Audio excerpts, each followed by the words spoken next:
প্রত্যেক সন্তানের জন্য মা বাবার দোয়া। এজন্য মাদ্রাসায় আসার জন্য ঘর থেকে বের হবা, মা বাবাকে বলো। কোনো চাকরিতে যাবে, মা বাবাকে বলো। কোনো কাজে বের হবা, মা বাবাকে বলো।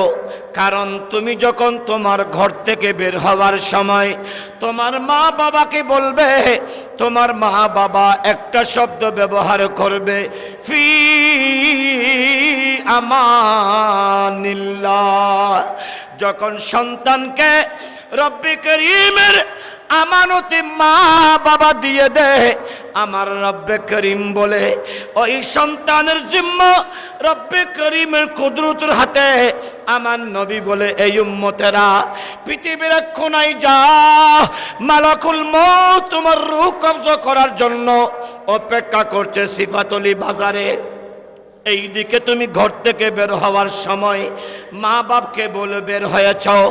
মা বাপ যখন তোমাকে ফি আমানিল্লাহ বলে দিয়েছে, আমার রব্বে করিম বলে, ও ফেরেশতারা চলে আসো, আজরাইল চলে আসো, এই যুবকের এই মানুষের রূহ কবজা করো না। তখন বলা হবে, আল্লাহ আপনি তো বলেছেন ওই মানুষটার রূহ কবজা করার জন্য সিফাতলি বাজারে, কিন্তু এখন নিষেধ কেন করছেন?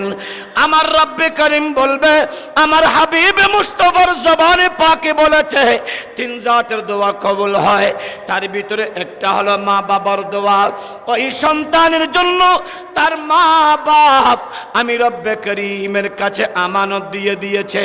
ওই ছেলেটা তার মা বাবার বুকে যতক্ষণ ফেরত যাবে না, ওই সন্তানের জিম্মা আমি রব্বে করিমের কুদরতের হাতে। বড় করে বলি, আর একটু আওয়াজ করে বলি। এই বন্ধুরে, এই পৃথিবীতে মা বাবার চেয়ে বড় দামি, বড় মূল্যবান সম্পদ আর কিছু নাই। যারা মা বাবাকে তাজিমার সম্মান করতে পেরেছে, কেউ সৈয়দুনা ঈসা আলাইহিস সালাম হয়েছে। বড় করে বলি সুবহান। যারা মা বাবাকে সম্মান করতে পেরেছে, সেই সৈয়দুনা ইসমাইল আলাইহিস সালাম হয়েছে। যারা মা বাবাকে সম্মান করতে পেরেছে, তারা খাজা আব্দুল্লাহ হয়েছে। যারা মা বাবাকে সম্মান করেছে, তারা মৌলাই কায়নাত শের খোদা আলী মুর্তজা হয়েছে।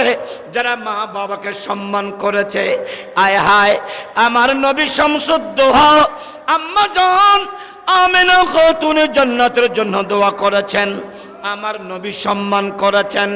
এ জগতের মানুষ আমার গৌসুল আজম জিলানী মা আব্বার সম্মান করেছেন। সুলতানি খাজি বাঙ্গাল হযরতে খাজা সুলতান আরেফিন বায়েজিদ বুস্তামিও মা বাবার সেবা যত্ন করার কারণে আজকে দামি হয়েছে। আজিজুল মিল্লাত ওয়াদ দ্বীনের সেবা যত্ন করার কারণে আজকে আবুল ফরা মোহাম্মদ ফরিদউদ্দিন হয়েছে। এভাবে কিয়ামতের সকাল পর্যন্ত যেই সন্তানেরা মা বাবার সেবা যত্ন করে, যাদের জন্য মা বাবা দোয়া করে, তারাই কামিয়াব হয়। আর যাদের জন্য মা বাবা হাত তুলে দেয়, তাদের দোয়া কবুল হয়। যাদের উপর মা বাবা রাজি হয়ে যায়, তারা জান্নাতি।